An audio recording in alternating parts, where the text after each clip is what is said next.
நன்றி நவிழ்தல். இந்த வார்த்தையை பார்க்கும் பொழுதே யாராக இருந்தாலும் சரி, இன்னும் அதிகப்படியாக உழைக்க வேண்டும், உதவ வேண்டும் என்கின்ற ஊக்கத்தை தருகின்ற ஒரு வார்த்தை. இன்றைக்கி முழுமையாக இந்த வார்த்தைக்கு சொந்தக்காரர்களாக இருக்கக்கூடியவர்கள் 3 பேர். ஒன்று, இந்த திராவிட மாடல் அரசு நடத்தி கொண்டிருக்கின்ற தமிழ்நாட்டுடைய முதலமைச்சர், மற்றொருவர் நம்முடைய மாண்புமிகு நிதித்துறை அமைச்சர், மற்றொருவர் நம்முடைய மாண்புமிகு துணை முதலமைச்சர். 3 பேருக்கும் முதலில் நன்றி. தங்கந்தனரசன் வந்து இப்போ அடுத்தது மாண்புமிகு தமிழ்நாட்டு முதலமைச்சருடைய கூட்டம் இருக்கின்றது. அதனால் அடுத்தது அவர் பேச அழைக்கின்ற ஒரு பேச்சாகத்தான் இது இருக்கும். மற்றபடி அவர் அனுப்பிச்சி வச்சதுக்கு பிறகு எல்லாரும் பேசிய பிறகு மீண்டும் ஒரு முறை உரையாற்ற நான் காத்து கொண்டிருக்கின்றேன். உள்ளே நுழையும் பொழுது பொதுவாக அந்த சீஃப் கெஸ்ட்டை கூட்டு வரும்போது எனக்கே இருக்கிற ஒரு பழக்கத்தில், ஆனால் இப்படி போகணும் அப்படின்னு சொல்லிட்டேன். நான் கட்டினவர் அவர் தான், அவருக்கு நான் வழி காமிக்கிற மாதிரி. அப்புறம் நான் மனசில் நினச்சிட்டேன், ஐயோ நம்ம போய் அரசன் போய் நம்ம சொல்கிறோமே அப்படின்னு சொல்லிட்டு நான் அவரை நேரடியாக கூட்டிகிட்டு வந்தேன். ரொம்ப சிறப்பான ஒரு நல்ல நிகழ்வு. ராஜேஷ்க்கும் தீனதயாளன் அவர்களுக்கும், எங்களுடைய துறையை சார்ந்திருக்கின்ற இளங்கோ சார், அண்ணன் மனுஷபுத்திரன் அண்ணன், மேலில் இருக்கின்ற சான்றோர் பெருமக்கள், வருகை தந்திருக்கின்ற பல்வேறு சங்கத்தினுடைய அன்பு தலைவர்கள், நிர்வாகிகள், பெற்றோர் ஆசிரியர் கழகத்தினுடைய மாநில துணைத் தலைவர் முத்துக்குமார் அவர்கள், அதேபோல் எங்களுடைய இணை இயக்குனர் அருள்முருகன் சார் உள்ளிட்ட பத்திரிகைத்துறை ஊடகத்துறை சார்ந்த நண்பர்களுக்கும், பல்வேறு மாவட்டத்திலிருந்து வருகை தந்திருக்கின்ற உங்கள் அனைவருக்கும் என்னுடைய வணக்கம். தங்கந்தனரசனை ராஜேஷ் சொன்ன மாதிரி தான் இதுக்கான கோரிக்கை எடுத்துகிட்டு போகும்பொழுது, இது உன்னுடைய கோரிக்கை இல்லை தம்பி, இது என்னோடய கோரிக்கைங்கிற அளவுக்கு எடுத்து சொல்லி அது உடனடியாக எனக்கு செஞ்சவர். அரசன் தங்கண்ணை நான் பார்க்கும்பொழுது தங்கத்து கூட பார்த்திங்கன்னா நான் அப்பப்போ விலை ஏறும் விலை இறங்கும், ஆனால் இவருக்கு ஒரு மதிப்பு கூடிக்கிட்டே தான் இருக்கின்றது. அப்படி தான் அதை நான் பார்க்க. ஏன்னா முத்தமிழ் கலைஞருடைய தங்கமான மாணவனாக இருந்தனால தான் தங்கந்தனரசன் இன்றைக்கி இவ்வளோ பெரிய ஒரு கட்டிடத்தை எழுப்பி, அவர் அன்றைக்கே நினச்சிருப்பான், எனக்கு இவ்வளோ பெரிய கட்டிடத்தை எழுப்பும்போது இந்த ஊர்ப்புற நூலுக்கு நான் தான் இதுக்கான கோரிக்கையை நிறைவேற்றுவேன், இங்கே உட்கார வச்சு அவங்க எனக்கு நன்றி தெரிவிப்பாங்கன்னு அப்போயே நினச்சிட்டாரு என்னமோ தெரில. மிக ஒரு அருமையான ஒரு நாளாகத்தான் இந்த நாளை பார்க்குறேன். வருகை தந்திருக்கின்ற ஊர்ப்புற நூலகர்கள், எங்களுக்கான ஒரு பெருமை என்னென்னா, ஒரு அறிவு சார்ந்த சமுதாயத்தை உருவாக்க வேண்டும் என்று நினைத்தவர் தந்தை பெரியார் அவர்கள். அவர் அறிவாயுதத்தை ஏந்த வேண்டும் என்று சொல்லும்போது, அந்த அறிவாயுதத்தை நீங்கள் எந்த கொள்கை வேணால் பின்பற்றுவதாக இருக்கலாம், ஆனால் அந்த அறிவாயுதத்தை ஒவ்வொரு கிராமம் வரைக்கும் கொண்டு போகிற யாருன்னு பார்த்தீங்கன்னா அது நீங்கள் தான். இன்றைக்கி ராஜேஷ் இந்த மாதிரி மே 7 நான் வந்து அமைச்சராக நான் பொறுப்பேற்றுக் கொண்டேன்னு சொன்னால், மே 8ஆம் தேதி நான் ஃபஸ்ட்டு வந்து ஆய்வு செய்த மொதல் இடமே பார்த்தீங்கன்னா இந்த இடம் தான். அதெல்லாம் என்னால் மறக்கவே முடியாது. 234 தொகுதிகளுக்கு நேரடியாக சென்று ஆய்வு செஞ்சுருக்கேன்னு சொன்னார். அந்த 234 தொகுதியில் கிட்டத்தட்ட 28 தொகுதியில் நான் போய் ஆய்வு செய்தது நூலகங்கள் தான். அதுவும் குறிப்பாக நம்முடைய மாண்புமிகு நிதித்துறை அமைச்சரனுடைய தொகுதியில் காரியாப்பட்டிகள் இருக்கிறது ஒரு கிளை நூலகத்தை நான் ஆய்வு செய்தேன் என்கின்ற பெருமை. இப்படி எல்லாம் ஒன்று கூடி இருக்கும் பொழுது இன்றைக்கி நமக்கான கோரிக்கைகளை இன்றைக்கி நிறைவேற்றி தந்திருக்கின்றார் நம்முடைய மாண்புமிகு அமைச்சர் தங்கந்தனரசன் அவர்கள். ஆக தொடர்ந்து மாண்புமிகு தமிழ்நாட்டு முதலமைச்சர் கொண்டு வருகின்ற ஒவ்வொரு திட்டத்திற்கும், இன்னும் கொண்டு வர இருக்கின்ற திட்டங்களுக்கும் அவருடைய கரத்தை வலுப்படுத்துகின்ற விதமாக நீங்கள் ஒவ்வொருவரும் இருந்தாக வேண்டும் என்று சொல்லி, அடுத்தபடியாக இன்றைய நிகழ்ச்சியினுடைய கதாநாயகன் நம்முடைய மாண்புமிகு நிதித்துறை அமைச்சர், என்னுடைய அன்பிற்கும் பாசத்திற்கும் அண்ணன் தங்கம் தென்னரசன் அவர்கள் தங்களுடைய உரையை அறிவுரையாகவும் எங்களுக்கு வழங்கிட வேண்டும் என்று கூறி இந்த அளவில் என்னுடைய உரையை நிறைவு செய்கிறேன். நன்றி, வணக்கம். நம்முடைய தமிழ்நாடு அரசு பொது நூலகத்துறை பணியாளர் கழகத்தினுடைய சார்பில் நடைபெற்று கொண்டிருக்கக்கூடிய நன்றி அறிவிப்பு பாராட்டு விழா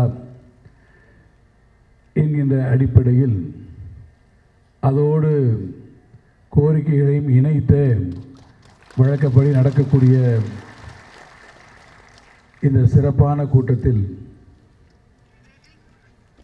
தலைமையேற்று மிக ஒரு அழகான உரையை நானும் தம்பி மகேஷ் அவர்களும் கூட வியந்து பார்த்து கொண்டிருக்கக்கூடிய அளவிற்கு உங்கள் கோரிக்கைகளை எல்லாம் தொகுத்து உங்களுடைய கையொலிகளையும் அதற்கு பரிசாக பெற்றுக்கொண்டு மேலும் பல பரிசுகளை நீங்கள் பெற வேண்டும் என்பதற்காக அதை முன்னோட்டமாக அவற்றை நிறைவேற்றி சாதுரியமாக தன்னுடைய உரையை நிறைவேற்றியிருக்கக்கூடிய உங்களுடைய மாநில தலைவர் அன்பிற்குரிய திரு ராஜேஷ்குமார் அவர்களே, தொடக்கத்தில் திருக்குறளைப் போல உங்களிடத்தில் மிக சுருக்கமாக அறிமுக உரையினை வழங்கி இறுதியில் சிலப்பதிகாரத்தைப் போல ஒரு காவியமாக தன்னுடைய உரையை நிகழ்த்த இருக்கக்கூடிய என்னுடைய அன்பிற்கினிய அருமை தம்பி, எனக்கு அவர் தம்பியாக இருந்தாலும் பல நேரங்களிலே எனக்கு ஒரு உற்ற தோழராக, அவர் இறுதியாக சொன்னார் அல்லவா, எங்களுக்கு அறிவுரைகளெல்லாம் வழங்க வேண்டும் என்று, அதை போல உள்ளபடியே எங்களுக்கு அறிவுரையெல்லாம் சொல்லக்கூடிய அளவிற்கு ஒரு மிகச்சிறந்த மதிநுட்பமும் எல்லாவற்றுக்கும் மேலாக அவர் மாவட்ட கழகத்தின் செயலாளராக, சட்டமன்ற உறுப்பினராக, இப்படி பல்வேறு பொறுப்புகளில் இருந்து வந்தவராக இருந்தாலும்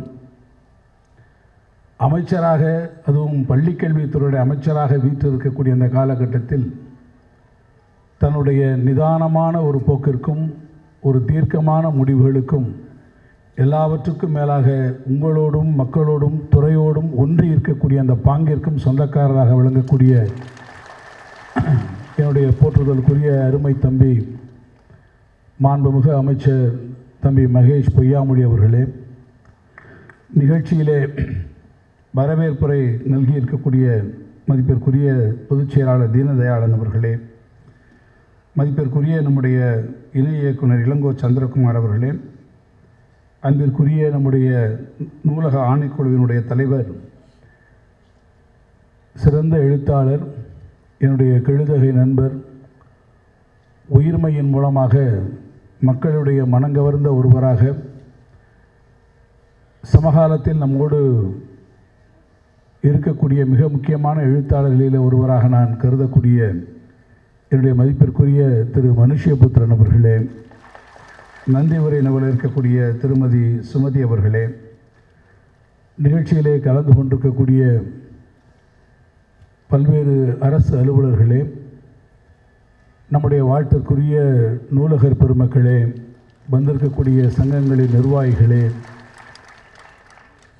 இலக்கிய ஆர்வலர்களே, அரசு அலுவலர்களே, மாணவ செல்வங்களே, நண்பர்களே, தோழர்களே, உங்கள் அனைவருக்கும் என்னுடைய பணிவான வணக்கத்தை நான் முதற்கண் தெரிவிக்க விரும்புகிறேன். உங்களோடு நீண்ட நேரம் இருந்து உங்களுடைய கோரிக்கைகளை, உங்களுடைய உரைவீச்சுக்களை, வாழ்த்துரைகளை கேட்டு மகிழ்ந்து இறுதியில் விடைபெற்று செல்ல வேண்டும் என்பது எங்களுக்கு விருப்பமாக இருந்தாலும், தம்பி மகேஷ் அவர்கள் குறிப்பிட்டு சொன்னதைப் போல மாண்புமிகு முதலமைச்சர் அவர்களோடு ஒரு முக்கியமான கூட்டத்திலே கலந்து கொள்ள வேண்டிய நிலையில் நான் துவக்கத்திலே என்னுடைய உரையை நிகழ்த்தி நான் உங்களிடத்திலிருந்து விடைபெறுவதற்கு நீங்கள் என்னை அனுமதிக்க வேண்டும் என்று நான் உங்களிடத்திலே கேட்டுக்கொள்ள கடமைப்பட்டிருக்கிறேன். நூலகத்துறைக்கு ஒரு மிக முக்கியமான பங்கு உண்டு. அரசினுடைய துறைகள் பல்வேறு துறைகள் இருந்தாலும் நூலகத்துறை என்பதுதான் ஒரு துறை என்ற அளவில் இல்லாமல் அது ஒரு இயக்கம் என்கின்ற வகையிலே இருக்கக்கூடிய ஒரு துறை நூலகத்துறை. ஒரு தலைமுறையை உருவாக்க வேண்டிய ஒரு பொறுப்பு பள்ளி கல்வித்துறைக்கு இருக்கிறது என்று சொன்னால், அந்த பள்ளிகளுக்கு இணையாக அந்த பொறுப்பை தங்களுடைய தோளிலே சுமந்து கொண்டு அறிவு சார்ந்த ஒரு சமுதாயத்தை உருவாக்க வேண்டிய கடமையும் பொறுப்பையும் கொண்டிருக்கக்கூடிய துறை இந்த துறை. அது நூலகத்துறை என்று சொன்னால் அது மிகையாக. அந்த துறையினுடைய பொறுப்பு வாய்ந்த நூலகர்களாக நீங்கள் இருக்கிறீர்கள். உங்களுடைய பொறுப்பையும் அர்ப்பணிப்பு உணர்வையும் அறிந்து கொண்டிருக்கக்கூடிய காரணத்தால் தான் நம்முடைய மாண்புமிகு முதலமைச்சர், திராவிட மாடல் ஆட்சியினுடைய கதாநாயகர், மரியாதைக்குரிய அண்ணன் தளபதி மு.க. ஸ்டாலின் அவருடைய தலைமையில் அமைந்திருக்கக்கூடிய இந்த திராவிட மாடல் அரசு நூலகத்திற்கும் நூலகங்களுக்கும் அதே போல நம்முடைய நூலகர்களுக்கும் உரிய இடத்தையும் உரிய மரியாதையும் உரிய வகையிலே அதற்கான கௌரவத்தையும் வழங்கக்கூடிய அரசாக இருக்கிறது. நம்முடைய அன்பு தம்பி அவர்கள் பள்ளிகளிலே எந்த அளவிற்கு ஆய்வுகளை நடத்தினாரோ அந்த அளவிற்கு நூலகங்களுக்கெல்லாம் சென்று அவர்கள் ஆய்வுகளை மேற்கொண்டிருக்கிறார். இன்றைக்கு ஒரு பிரம்மாண்டமான ஒரு நூலகத்தை உருவாக்கியிருக்கிறார். கலைஞர் நூற்றாண்டு நூலகம் என்று ஒரு நூலகத்தை உருவாக்கியிருக்கிறார். நேற்று நான் மதுரையில் இருந்து விமானத்தில் கிளம்புகிற போது, மதுரை மாநகரத்திற்கு மேலே இந்த விமானம் போகிற போது ஒரே ஒரு கட்டடம் மட்டும் அவ்வளவு பிரம்மாண்டமாக அவ்வளவு உயரத்திலும் இருந்தும் அது தனியாக தெரியக்கூடிய ஒரு கட்டடமாக இருந்தது. நான் கண்களை குறுக்கி கொண்டு நத்தம் சாலையிலே என்ன கட்டடம் அப்படி தெரிகிறது என்று பார்த்தால் அது தீபாவளி கொண்டாட்டத்திற்கும் இல்லை, நிரந்தரமான கொண்டாட்டத்திற்காக இருக்கக்கூடிய அலங்காரங்களோடு தம்பி அவர்கள் அற்புதமாக எழுதியிருக்கக்கூடிய கலைஞர் நூற்றாண்டு நினைவு நூலகம். அதை பார்க்கின்ற போது எனக்கு மிகுந்த மகிழ்ச்சியாக இருந்தது. இவ்வளவு பெரிய இரவு நேரத்தில் இவ்வளவு விளக்குடிகளுக்கு நடுவில் இந்த நூலகம் இவ்வளவு பிரம்மாண்டமாக வானிலிருந்து தெரிகிறது என்று சொன்னால் அதுதான் தம்பியினுடைய தனித்துவம். எத்தனை பேர் இருந்தாலும் அவருடைய தனித்துவம் எப்படி தெரிகிறதோ அதை போல ஒரு நூலகத்தை அவர் உருவாக்கியிருக்கிறார் என்று நான் கருதியிருந்தேன். அந்த ஒரு நூலகம் மாத்திரமல்ல, அவரே குறிப்பிட்டு சொன்னார்கள், ஆழ்துறை வழங்குகிற போது கூட வரவேற்புகளை கூட குறிப்பிட்டு சொன்னார்கள், பல இடங்களுக்கு இன்றைக்கு இருக்கக்கூடிய நூலகங்களுக்கு அவரே நேரில் சென்றிருக்கிறார். நான் ஒரு முறை சென்னையில் இருக்கிற போது எனக்கு தொலைபேசி அழைக்கிறது. தம்பி அவர்கள் பேசினார்கள், அண்ணே எங்கே இருக்கிறீங்கன்னு கேட்டேன். சென்னையில் இருக்கிறேன் தம்பின்னு. இல்லைண்ணே, நான் இப்போது தூத்துக்குடிக்கு சென்று கொண்டிருக்கிறேன், போகிற வழியிலே காரியாபட்டியிலே உங்கள் ஊரில் இருக்கக்கூடிய நூலகத்தையும் நான் ஆய்வு செய்து விட்டு செல்கிறேன் என்று ஒரு ஊருக்கு போகிற வழியிலேயே அந்த இடத்துல நூலகம் இருக்கிறதா என்று தேடி பார்த்து ஒரு அமைச்சர் அந்த நூலகத்திற்கு சென்று அந்த நூலகத்தினுடைய பணிகளை பார்க்கிறார் என்று சொன்னால், பிரம்மாண்டங்களை உருவாக்கி மக்களுக்கான அந்த அறிவு புரட்சியை தேடலை ஏற்படுத்தக்கூடிய அதே வேளையில் சாதாரணமான கிராமங்களிலே இருக்கக்கூடிய அந்த நூலகமும் பள்ளிக்கல்வித்துறை அமைச்சருடைய கண்களுக்கு தப்பாது என்று நாட்டு மக்களுக்கு உணர்த்திய நிகழ்வு அந்த நிகழ்வு. நான் மைசூருக்கு போனேன். அவர் பாட்டு நேராக பைபாஸில் போகலாம், ரிங் ரோடில் போகலாம். ஆனால் அமைச்சர் அவர்கள் என்ன நினைத்தார் என்று கேட்டால், அந்த வழியாக செல்கிறோம், அங்கே இருக்கக்கூடிய ஒரு நூலகத்தை நாம் சென்று பார்ப்பதன் மூலமாக அது ஒரு செய்தியை நமக்கு சொல்லும். இந்த நூலகங்கள் என்னுடைய பார்வையில் இருக்கிறது, இந்த நூலகர்கள் என்னுடைய பார்வையில் இருக்கிறார்கள் என்று அவர் குறிப்பார் உணர்த்தினார்.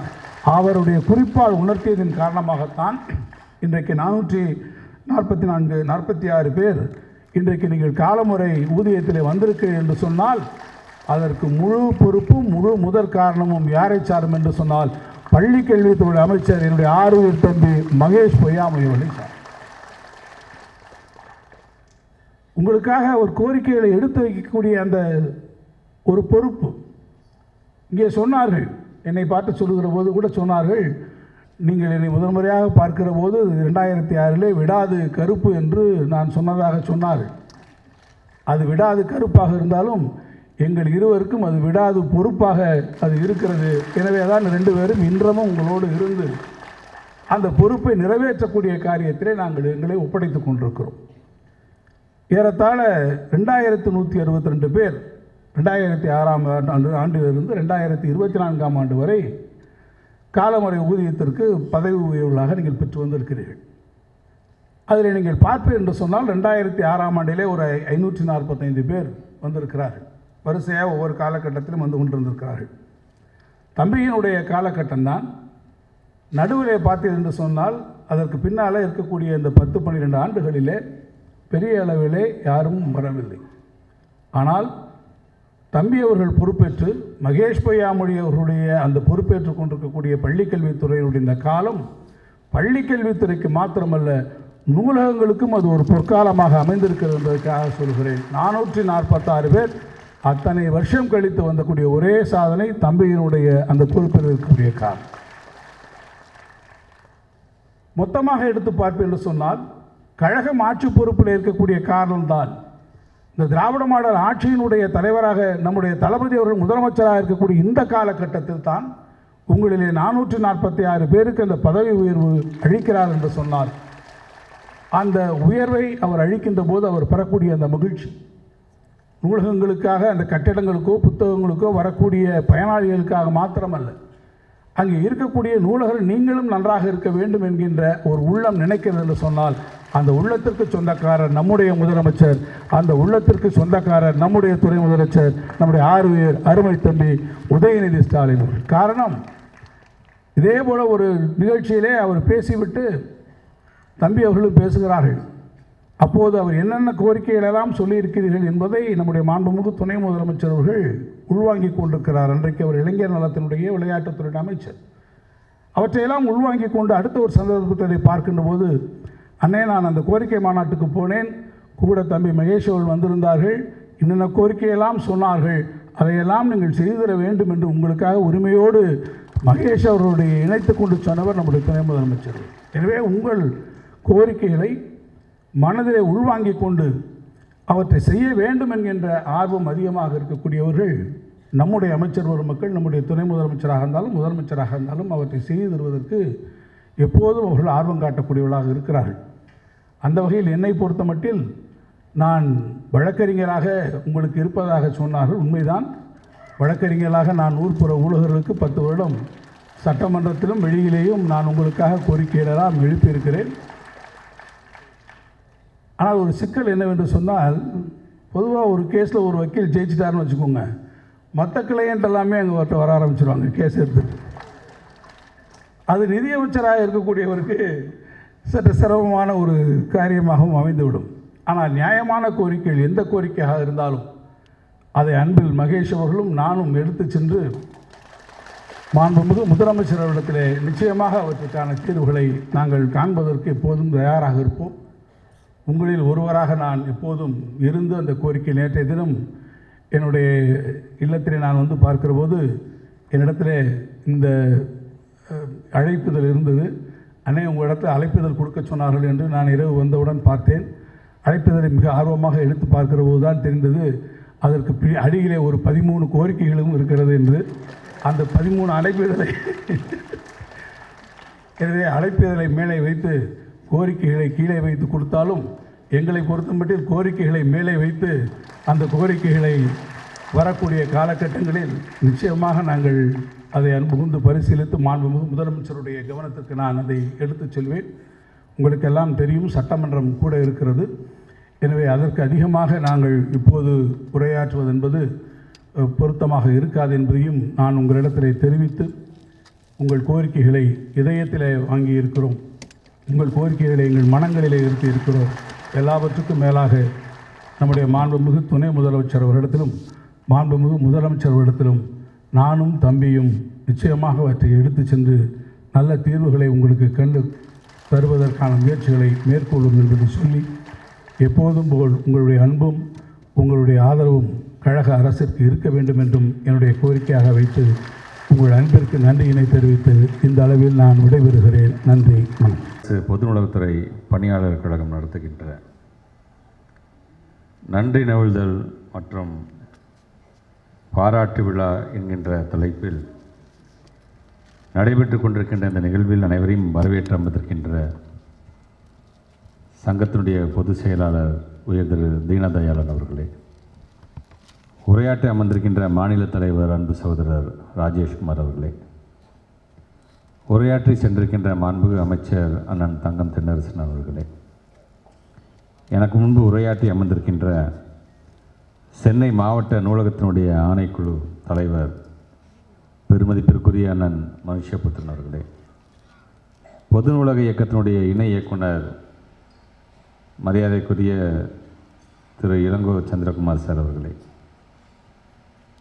தமிழ்நாடு ஆசிரியர் முன்னேற்ற சங்கம் மற்றும் ஜாக்டோஜியனுடைய ஒருங்கிணைப்பாளர் அதனுடைய தலைவர் அன்பு சகோதரர் தியாகராஜன் அவர்களே, தமிழக ஆரம்பப்பள்ளி ஆசிரியர் கூட்டணி மற்றும் ஜாக்டோஜியனுடைய ஒருங்கிணைப்பாளர் திரு அண்ணன் தாஸ் அவர்களே, தமிழ்நாடு தலைமைச் செயலக சங்கம் மற்றும் ஜாக்டோஜியனுடைய ஒருங்கிணைப்பாளர் அண்ணன் வெங்கடேசன் அவர்களே, மற்றும் கலந்து கொண்டு சிறப்பித்து கொண்டிருக்கின்ற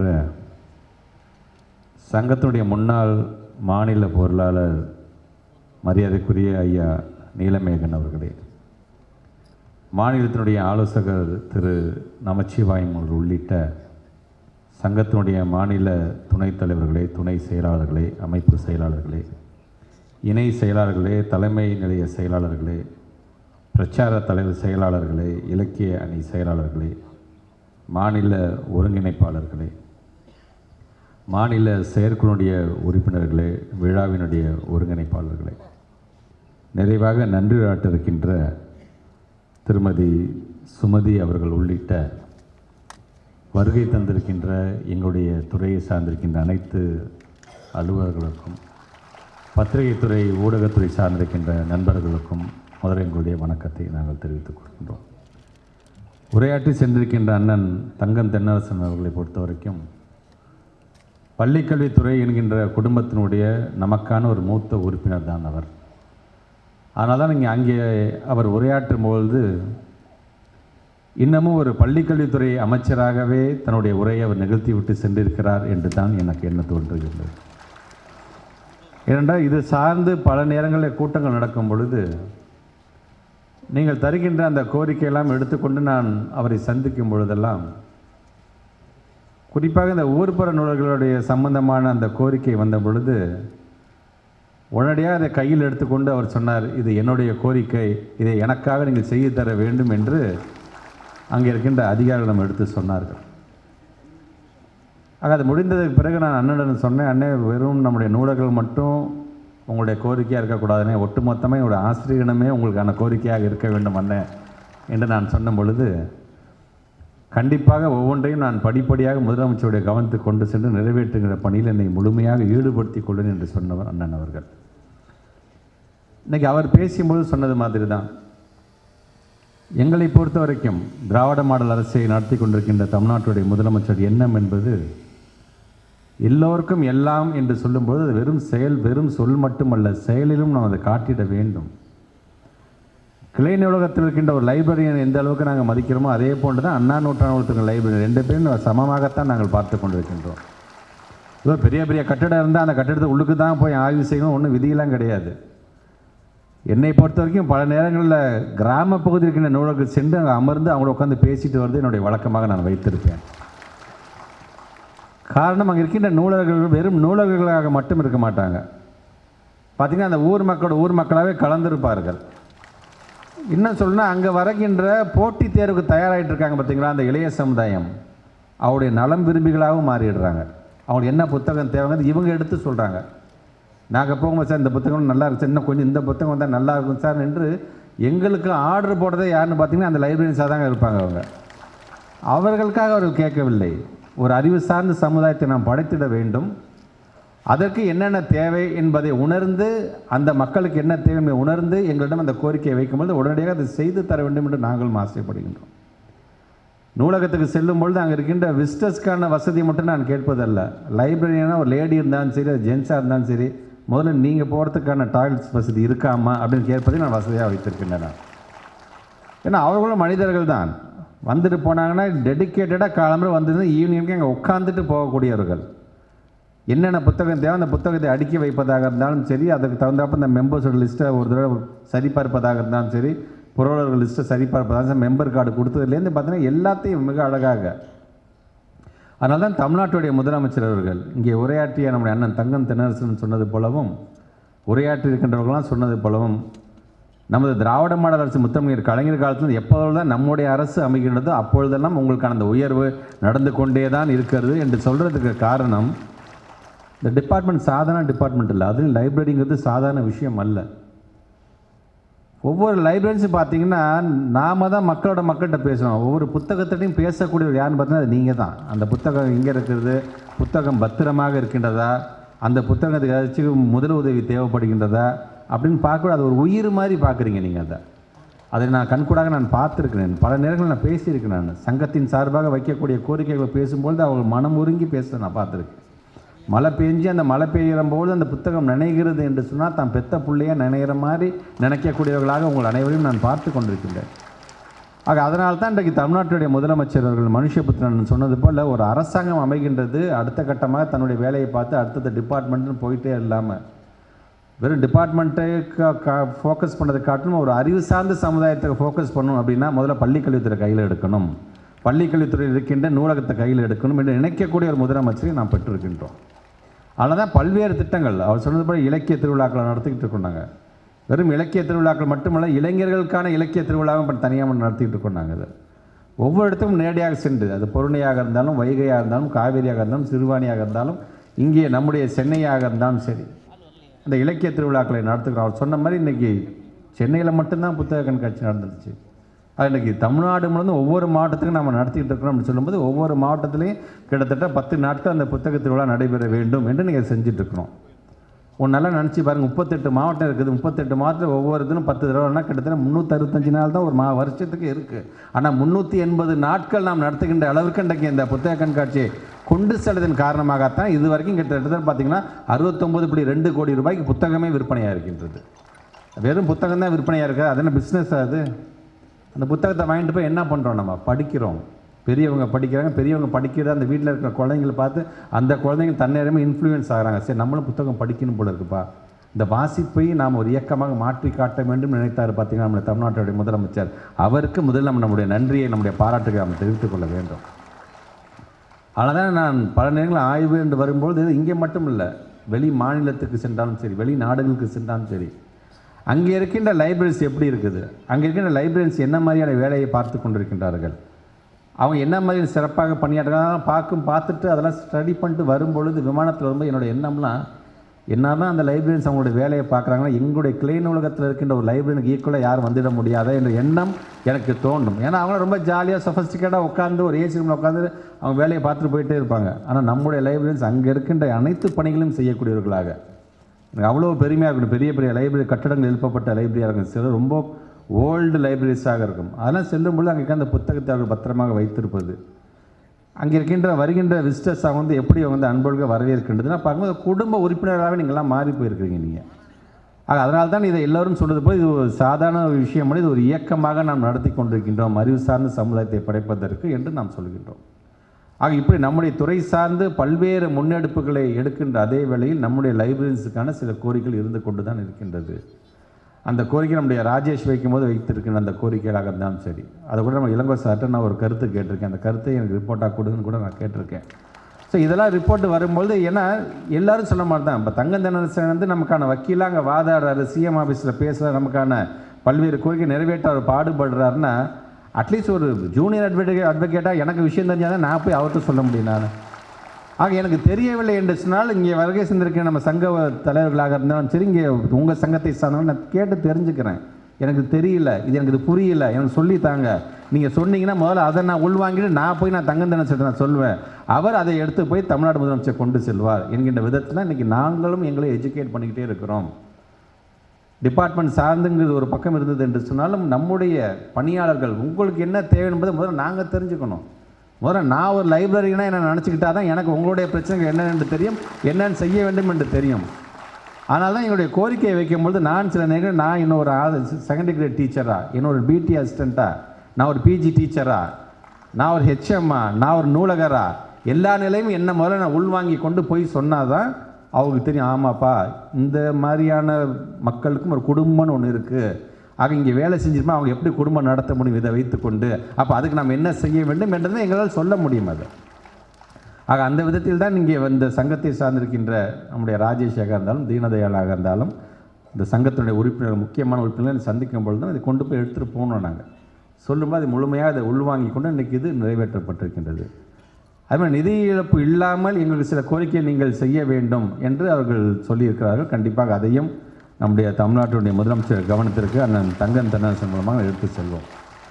தங்கம் தென்னரசனை பேசும்போது சொன்ன ஒரு பாயிண்ட், ஒரு மிக மிக முக்கியமான பாயிண்ட், நம்முடைய மாண்பு துணை முதலமைச்சர் பற்றி பேசும்பொழுது, ஏன்னா மேடையில் உட்காந்து பல கோரிக்கைகள் ஒவ்வொரு சங்கத்தை சார்ந்த கோரிக்கையை வைக்கும் பொழுது அந்த நிகழ்ச்சி முடிச்சு காரில் போகும்பொழுதே கொஞ்சம் மௌனமாக வருவார். திடீர்னு பார்த்தீங்கன்னா ஒரு 2-3 கோரிக்கையை சொல்லி அப்படியே அதை செய்ய முடியாது நம்மளால், இதை செஞ்சால் தான் என்ன என்று திடீர்னு நம்மள்கிட்ட கேட்பார். அப்போ சொன்னால் செஞ்சு கொடுக்குற இடத்துல நீங்கள் தானே இருக்கீங்க, நீங்கள் தானே இதை செஞ்சு தர வேண்டும் நினச்சோம்னு காரை உடனே நேரடியாக செக்ரட்டரியேட்டுக்கு விடும்பார்.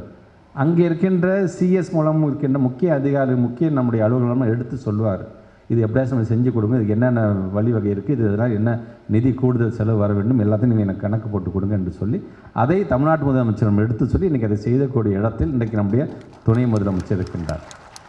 நமக்கான ஒரு பக்க பலமாக இவர்களெல்லாம் இருக்கும் பொழுது இன்னும் எங்களுக்கான கோரிக்கையை அவர்கள் காது கொடுத்து கேட்கிறார்கள், உடனே செய்கிறார்கள். அந்த நம்பிக்கை, அந்த தெம்பு தான் இன்றைக்கி 234 தொகுதியும் அல்ல, இன்னும் ஒன்றிய அளவுக்குனாச்சும் நம்ம போய் பார்க்கணுப்பாங்கிற அளவிற்கான அந்த ஊக்கத்தை தருகிறது என்று சொன்னால் இவர்களால் போன்றவர்களால் தான். அந்த விதத்தில் தான் இன்றைக்கு நூலர்கள் உங்களுடைய வாழ்க்கையில் இந்த மனுஷபுத்திரன் சொன்ன மாதிரி ரொம்ப ரொம்ப முக்கியமான நாள் உங்களுடைய வாழ்க்கையில். ஆனால் எங்களை பொறுத்த வரைக்கும் அது எந்த துறையாக இருந்தாலும் சரி, அது அரசியல்வாதிகள் மட்டுமல்ல, நாம் லைப்ரரியன்ஸாக இருந்தாலுமே சரி, எல்லா மனசும் இயங்குறது ஒன்று தான், ஒன்று அங்கீகாரத்துக்கு, இன்னொன்று நன்றி தெரிவிக்க மாட்டார்களா என்கின்ற ஒரு எண்ணம் தான்.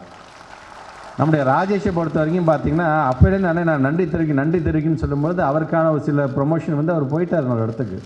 ஆனால் அவருக்கான சில தடங்கள் இருந்தது. என்னால் செய்ய முடியலண்ணே, என்னை டீப்ரோமோட்டே பண்ணுங்கண்ணே, எனக்கு உங்களுக்கு நன்றி தெரிவிக்கிறான வேலை என்று சொன்ன ஒரு மனிதனை என்னுடைய வாழ்நாளில் முதல் ஆளாக அவரை நான் பார்த்தேன். நான் ஆக இன்றைக்கி அந்த நன்றி தெரிவிக்கிற அந்த ஒரு நல்ல நிகழ்வை இன்றைக்கி மிக சிறப்பாக, ஏன்னா அந்த அங்கீகாரம் என்பது சாதாரண விஷயம் அல்ல, எல்லா மனுஷனுக்கும் தேவை தான். அதுதான் ஊக்கத்தையும் ஆக்கத்தையும். நான் பேசிட்டு போனால் குறைந்தபட்சம் எனக்கு வண்டி ஓட்டுறது ஒரு வார்த்தை, அண்ணன் நீங்கள் நல்லா பேசிங்கன்னு சொல்ல மாட்டாரா அப்படிங்கிற ஒரு இயக்கத்தை இயங்கக்கூடிய மனசாகத்தான் அது இருக்கும் என்ற அளவில் நான் சொல்கிறேன். நான் ஆக அப்படிப்பட்ட ஒரு நல்ல ஒரு அங்கீகாரத்தை இந்த நன்றி மூலமாக நீங்கள் தெரிவித்திருக்கிறீர்கள். கண்டிப்பாக இந்த நல்ல நிகழ்ச்சியை நம்முடைய மாண்புமிகு துணை முதலமைச்சரிடம் கொண்டு சென்று இன்னும் இவர்கள் வைக்கின்ற கோரிக்கை அடுத்தடுத்த கட்டத்திற்கு நாம் நிறைவேற்றி தருவதற்கு நம்மை நாம் முழுமையாக ஒப்படைத்துக் கொள்ள வேண்டும் என்கின்ற அந்த செய்தியும் நான் தருவேன். ஆக அந்த விதத்தில் தொடர்ந்து பணியாற்றுங்கள். லைப்ரரி இருக்கிறது சாதாரண விஷயம் இல்லை. தங்கந்தனரசன் சொன்ன மாதிரி தான் ஒரு பள்ளிக்கூடத்திற்கு, ஒரு சமுதாயத்திற்கு ஒரு ஆசிரியர் எந்த அளவுக்கு முக்கியமோ அதற்கு நிகரான முக்கியத்துவம் வாய்ந்தவர்கள் யார் என்று சொன்னால் லைப்ரரியன்ஸாக இருக்கின்ற நீங்கள் ஒவ்வொருவரும் தான். அதனால்தான் சீர்காழியிலே நாம் ஒரு நிகழ்ச்சியை நடத்தணும்னு நான் ஆசைப்பட்டேன். எஸ்.ஆர். ரங்கநாதன் பிறந்த அந்த ஊரில் நம்ம ஒரு நிகழ்ச்சியை நடத்தணும், உங்களையெல்லாம் வரவழைத்து என்று நான் வைத்த கோரிக்கையை ஏற்று எங்களுடைய துறையை சார்ந்திருக்க அதிகாரிகள் அந்த நிகழ்ச்சியை செஞ்சுருக்கிறாங்க. கண்டிப்பாக ராஜேஷ் சொன்ன மாதிரி ஆகஸ்ட் 12ஆம் தேதியிலேருந்து நம்ம அடுத்த ஆண்டுலேருந்து தொடர்ந்து ஒரு நல்ல உங்களை பாராட்டுகின்ற ஒரு நல்ல ஒரு நிகழ்வை அந்த நாளிலேயே நாம் செய்வோம் என்று சொல்லி உங்கள் அனைவருக்கும் என்னுடைய வாழ்த்துக்களையும் பாராட்டுகளையும் தெரிவித்து தமிழ்நாட்டு முதலமைச்சர் கொண்டு வருகின்ற ஒவ்வொரு திட்டத்திற்கும் அவருடைய கரத்தை வலுப்படுத்துகின்ற விதமாக தொடர்ந்து உங்களுடைய நல்ல ஆதரவை வழங்குங்கள் என்று சொல்லி இந்த உரையை நிறைவு செய்கிறேன். நன்றி, வணக்கம். அனைவருக்கும் வணக்கம். ஊர்ப்புற நூலகர்களுக்கு காலமுறை ஊதியம் வழங்குகின்ற ஒரு ஆணையை வெளியிட்ட மாண்புமிகு தமிழ்நாட்டு முதலமைச்சர் அவர்களுக்கும், மாண்புமிகு துணை முதலமைச்சர் அவர்களுக்கும், மாண்புமிகு நிதித்துறை அமைச்சர் அவர்களுக்கும் நன்றி தெரிவிக்கின்ற ஒரு விழாவின் நடந்திருக்கின்றது. தொடர்ந்து நம்முடைய ஊர்ப்புற நூலகர்களுக்கு என்று இந்த பாராட்டு விழாக்களை நடத்திய இந்த சங்கத்தை சார்ந்திருக்கின்ற அனைவருக்கும் என்னுடைய நன்றியை நான் தெரிவிச்சுக்கிறேன். நேற்று ஆல்மோஸ்ட் ஒரு 12 மாவட்டத்தில் எங்கெங்கே பாதிக்கப்பட்டிருக்கோ அந்த 12 மாவட்டத்தினுடைய சிஓஸோடு நாங்கள் ஒரு காணொலி காட்சி மூலமாக ஒரு டிஸ்கஷன் நேற்று மதியம் நாங்கள் நடத்தியிருக்கோம். நாங்கள் விழுப்புரம் மாவட்டத்தில் கிட்டத்தட்ட ஒரு 45 ஸ்கூலில் அந்த தண்ணி கொஞ்சம் உள்ளே போயிருக்குதா சொல்லியிருக்காங்க. ஸோ எல்லாத்தோடைய எதிர்பார்ப்பு கிட்டத்தட்ட அதில் ஒரு 18 பாயிண்ட்ஸ் நாங்கள் டிஸ்கஸ் பண்ணோம். குறிப்பாக ஒரு பள்ளிக்கூடத்தில் தண்ணி உள்ளே வந்துருந்துச்சுன்னா நம்ம என்னென்ன மாதிரியான முன்னெடுப்பு நடவடிக்கை எடுக்க வேண்டும், உள்ளே பூந்ததுக்கு பிறகு அந்த வடிந்ததுக்கு பிறகு ஆஃப்டர் இம்பேக்டாக நம்ம என்னென்ன விஷயத்தில் நம்ம கவனம் செலுத்த வேண்டும் என்று நாங்கள் டிஸ்கஸ் பண்ணியிருக்கிறோம். குறிப்பாக நான் கேட்ட கேள்வி என்பது அரையாண்டு தேர்வுக்கு எல்லா போர்ஷன்ஸும் முடிச்சிட்டாங்களா அப்படிங்கும்போது ஆல்மோஸ்ட் எல்லா பள்ளிக்கூடத்துலையும் அரையாண்டு தேர்வுக்கான போர்ஷன்ஸ் முடிச்சிட்டாங்க.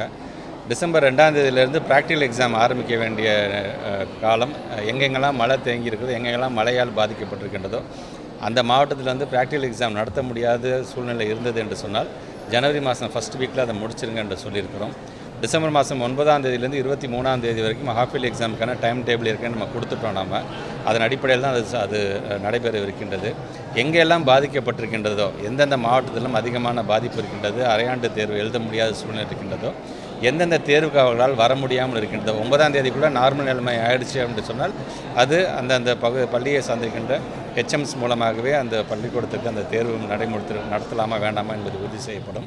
அப்படி நடத்த முடியல, இன்னமும் தண்ணி தேங்கி இருக்கின்றது, உள்ளே உட்காந்து எக்ஸாம் எழுதுகிற அளவுக்கு வசதி இல்லாமல் இருக்கின்றது என்று சொன்னால் உடனடியாக லோக்கல் பாடியின் மூலமாக அதை சரி செய்கின்ற பணியில் ஈடுபடுத்திக் கொள்ள வேண்டும் என்று சொல்லியிருக்கிறோம். ஒரு எக்ஸாமோ 2 எக்ஸாமோ எழுத முடியாமல் போனது என்று சொன்னால் அதுவும் சேர்த்து ஜனவரி மாதம் ஃபஸ்ட்டு வீக்கில் எதெல்லாம் விடுபட்டு போன ப்ராக்டிக்கல் எக்ஸாமாக இருந்தாலும் சரி, விடுபட்டு போன தியரட்டிக்கல் எக்ஸாமாக இருந்தாலும் சரி, அது ஜனவரி மாதம் நடத்தப்படும். ஏனென்றால் எங்களை பொறுத்த வரைக்கும் மாணவர்களுடைய சேஃப்டி தான் ஃபஸ்ட்டு ப்ரிஃபரன்ஸ் கொடுக்க வேண்டும் என்று சொல்லியிருக்கிறோம். அது அந்த வகையில் நான் ஏற்கனவே சொன்ன மாதிரி இந்த 17 பாயிண்ட்ஸ் நாங்கள் என்னென்ன டிஸ்கஸ் பண்ணியிருக்கோமோ அது அனைத்துமே பார்த்திங்கன்னா மாணவர்களுடைய சேஃப்டி சார்ந்திருக்கின்ற பாயிண்ட்ஸாக நாங்கள் டிஸ்கஸ் பண்ணியிருக்கிறோம். அதனால் கவலைப்பட தேவையில்லை, அது முறையாக அது நடைபெறும். வெள்ளம் நிற்கக்கூடிய பகுதிகளை தாண்டி ஒட்டுமொத்தமாக அரையாண்டு தேர்வு இந்த வெள்ளம் பாதித்த எல்லா மாவட்டங்களிலுமே ஒத்தி வைக்கப்படுவதற்காக தள்ளி வைக்கப்படுவதற்கான வாய்ப்பு இருக்குது. இல்லை, நான் ஏற்கனவே சொன்ன மாதிரி தான் எந்தெந்த நேற்று நாங்கள் ஒரு லிஸ்ட் ஆஃப் டீட்டெயில்ஸ் கேட்டுக்கொண்டாங்க. எந்தெந்த மாவட்டத்தில் எந்தெந்த பள்ளிக்கூடத்தில் தண்ணி இன்னும் தேங்கிய பாடு இருக்கின்றது, தேங்கிய பிறகும் இபி இஷ்யூஸ் ஏதாச்சும் இருக்கின்றதா, இல்லை உள்ளே நுழைய முடியாதபடி ஏதாச்சும் இஷ்யூஸ் இருக்கிறதா என்கின்ற ஒரு கணக்கு எடுக்க சொல்லியிருக்கோம். ஸோ எங்கெங்கெல்லாம் எந்தெந்த மாவட்டத்திலும் அதிகப்படியான வெள்ள பாதிப்பு இருக்கின்றதோ அந்த ஹெச்எம்ஸ் மூலமாக அங்கே இருக்கின்ற டைரக்டர்ஸ் மூலமாக எங்களுடைய சிஓஸ் மூலமாக வருகின்ற அதன் அடிப்படையில் அதுக்கான கால் எடுப்போம். இப்போதைக்கு 9ஆம் தேதியிலிருந்து அரையாண்டு நடைபெற இருக்கின்ற அந்த எந்த ஒரு மாற்றமும் இல்லை. எங்கே அதிகம் பாதிக்கப்பட்டிருக்கிறது, நடத்தவே முடியாது என்கின்ற விதத்தில் எங்கெங்கெல்லாம் எங்களுக்கு தகவல் வருகின்றதோ அங்கே இருக்கிறதுக்கு மட்டும் நான் சொன்ன மாதிரி ஜனவரி மாதம் அதுக்கான தேர்வு கண்டிப்பாக நடைபெறும். 134 தொகுதியிலேயே இன்ஸ்பெக்ஷன் போனீங்க, எப்படி இருக்குது? அதாவது கவர்மெண்ட் ஸ்கூலில் வந்து வரக்கூடிய மாணவர்களின் எண்ணிக்கை அதிகரிச்சிருக்கா? 2500 தலைமை ஆசிரியர் பணியிடங்கள் காலியாக இருக்குது. தலைமை ஆசிரியர் காலியாக இருக்கிறது உங்களுக்கே தெரியும். ஏற்கனவே மாண்புமை பொருந்திய நீதிமன்றத்தில் அதற்கான வழக்கு இன்னும் இருந்து கொண்டு தான் இருக்கின்றது. அது எங்களுக்கு கிளியர் ஆகிடுச்சு அப்படின்னு சொன்னாலே இமிடியேட்டாக நாங்கள் வந்து 2500 பேருக்கு இது வழங்குவதற்கு நாங்கள் தயாராகத்தான் இருந்து கொண்டிருக்கின்றோம். பொதுவாக இந்த 234 தொகுதிகளும் நாங்கள் நேரடியாக சென்ற பொழுது எங்களுக்கான அனுபவம் என்பது அரசாங்கத்தின் திட்டம் எந்த அளவுக்கு போய் சேர்ந்திருக்கின்றது, அந்த சேர்ந்ததின் காரணமாக அதிகப்படியான மாணவர்களுடைய சேர்க்கையும் அது அதிகமாக இருந்து கொண்டு தான் இருக்கின்றது. ஆக அந்த விதத்தில் நாங்கள் எப்போதுமே சொல்கிற மாதிரி தான் அரசு பள்ளி என்பது வறுமையின் அடையாளம் அல்ல, அது பெருமையின் அடையாளம் என்பதை தமிழ்நாட்டுடைய முதலமைச்சருடைய திராவிட மாடல் அரசு தொடர்ந்து செய்தது. பல மாணவர்களுக்கு புத்தகங்கள் வந்து பாதிக்கப்பட்டிருந்தது, மழையில் நனைஞ்சது. அதுக்கு என்ன நடவடிக்கை? அதாங்க நான் ஏற்கனவே சொன்னதாங்க. 18 பாயிண்ட்ஸில் நீங்கள் சொன்ன மாதிரி மாணவருடைய சேஃப்டி அவரோட சேர்ந்து தமிழ்நாட்டோட முதலமைச்சர் நேற்று கூட சொல்லியிருக்காங்க பார்த்தீங்களா, எங்கெங்கெல்லாம் புத்தகங்களோட சர்டிஃபிகேட்ஸ் ஏதாச்சும் நனைஞ்சது என்று சொன்னால் உடனடியாக அவர்களுக்கு அங்கே வழங்கக்கூடிய அந்த ஒரு செக்லிஸ்ட் தான் நாங்கள் கேட்டிருக்கோம். அது வரும்பொழுது உள்ளபடியாக அவங்களுக்கு அந்த புது புத்தகங்கள்லேருந்து நோட் புத்தகங்கள்லேருந்து கண்டிப்பாக அங்கே வழங்கப்படும். ஏற்கனவே கடந்த ஆண்டு வந்த மழை காலத்தில் கூட நாங்கள் சொன்னது என்னென்னா, இந்த மாதிரி சர்டிஃபிகேட்ஸ் இந்த மாதிரி புக்ஸ் எதுவாக இருந்தாலும் கீழ்த்தளத்தில் இருந்துச்சுன்னா, HM's ரூம்ஸே கீழ்த்தளத்தில் இருந்துச்சுன்னா தயவுசெய்து அதை ஃபஸ்ட் ஃப்ளோரில் நீங்கள் மாற்றிக்குவாங்க. எதெல்லாம் வல்னரபிள் ஏரியாஸாக இருக்கின்றது, எங்கெல்லாம் மழை பெஞ்சால் கண்டிப்பாக பாதிப்பு வரும் என்று சொல்லுகின்றார்களோ அங்கே இருக்கின்ற ரூம்ஸ் வந்து ஃபஸ்ட் ஃப்ளோரை நீங்கள் மாற்றின்னு ஏற்கனவே நாங்கள் சொல்லியிருக்கோம். நாங்கள் அதை வலியுறுத்தின் காலமாக பல இடத்துல பார்த்திங்கன்னா ஃபஸ்ட் ஃப்ளோர் HM's ரூம்ஸ் மாற்றிருக்கிறாங்க. மாற்ற முடியாமல் இருந்து பாதிப்புள்ளாக இருந்துட்டு சொன்னால் உடனடியாக அதுக்கான நோட்டு புத்தகங்கள் வழங்குகின்ற பணி நான் செய்வோம்.